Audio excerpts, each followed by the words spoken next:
نحتاج برتقالة كاملة هي وقشورها، نصف كوب من الجزر، ملعقتين طعام من العسل، ونصف ملعقة شاي من الكركم. هسا أول شي حعصر نصف البرتقالة بإناء وعصر القسم الثاني بالخلاط. حضيف قشور البرتقال، الجزر، ونصف كمية العسل للخلاط، والنصف الثاني حضيفه بالإناء.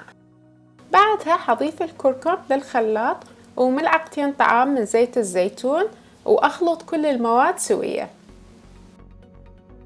من خلطت المواد على النص حتوقف وأجيب ليمونة أعصر نصها بالخلاط والنص الثاني بالإناء، وأرجع أخلط المواد مرة ثانية، وهالمرة حخلطها كلش زين.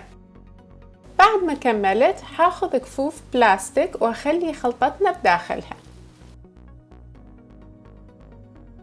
هسه حخلي الكفوف على جنب وأرجع للإناء أخلي له كمية من السكر، وهذا حيكون مقشرنا، وحاخذ هذه الخلطة وأقشر بها إيديا لمدة 5 دقائق.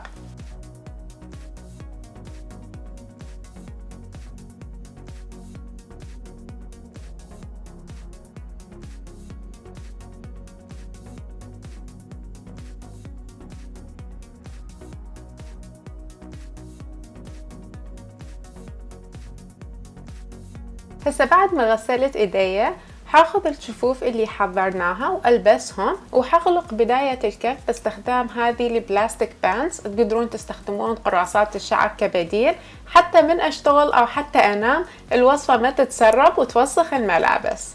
حترك الوصفة لمدة ساعة وبعدها اغسل ايديا باستخدام الماء الدافئ.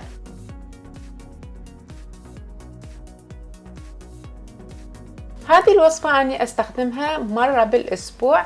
إذا كانت إيديكم جافة أو تعبانة من الجو أنصحكم أنه تستخدموها 3 مرات بالأسبوع. وبعد ما كملت بشرة إيديا صارت جدا مشرقة ونضرة، وجلدي صار كلش ناعم. هذه الوصفة تجنن، أنصح الكل أنه يجربها، ولا تنسون أنه تتركولي تعليق وتخبروني بتجربتكم. باي حبايب قلبي.